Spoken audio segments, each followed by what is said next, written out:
हर हर महादेव। शिव शंभू के भक्तों का इंतजार अब खत्म होने वाला है। हिंदू धर्म का सबसे पवित्र और चमत्कारी महीना यानी सावन दस्तक देने जा रहा है 2026 में।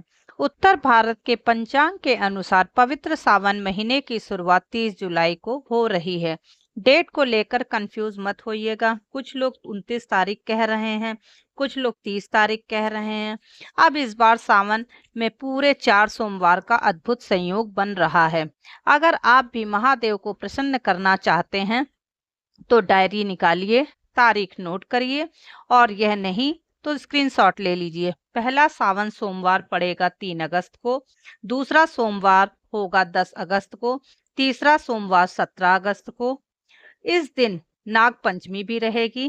चौथा आखिरी सोमवार 24 अगस्त को होगा।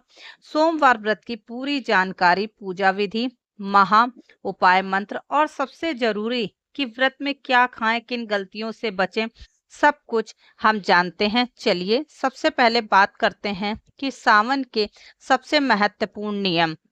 जलाभिषेक के सही समय का सावन के सोमवार को जलाभिषेक हो या रुद्राभिषेक हो, सबसे उत्तम समय ब्रह्म मुहूर्त माना जाता है। सुबह 4:22 से 5:05 तक ही रहेगा। इसके अलावा दोपहर में 12 बजे से 12:53 तक अभिजीत मुहूर्त होगा।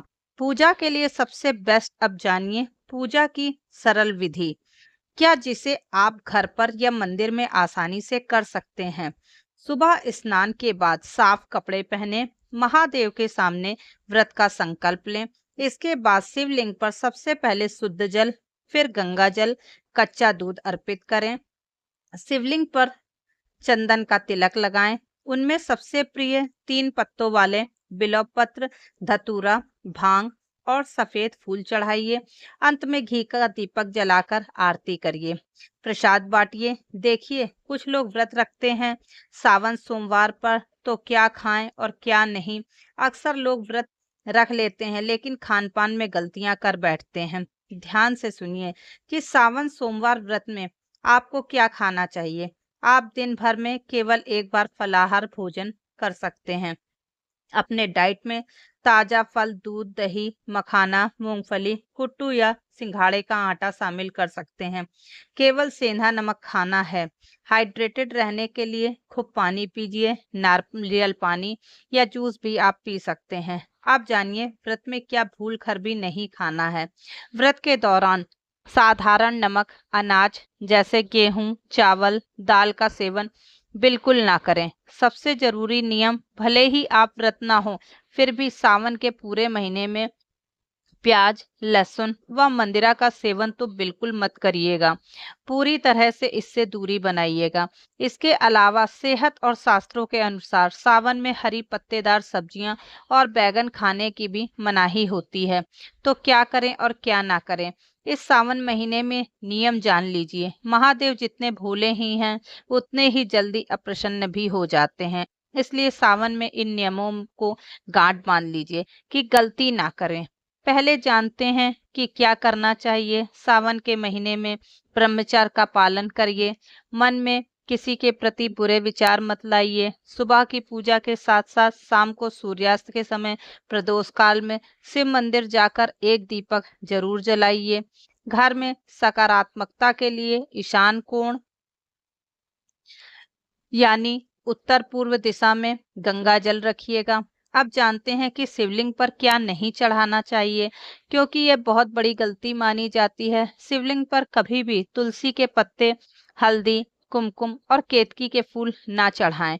भगवान शिव के अभिषेक में शंख का उपयोग वर्जित है, इसलिए शंख से जल ना चढ़ाएं।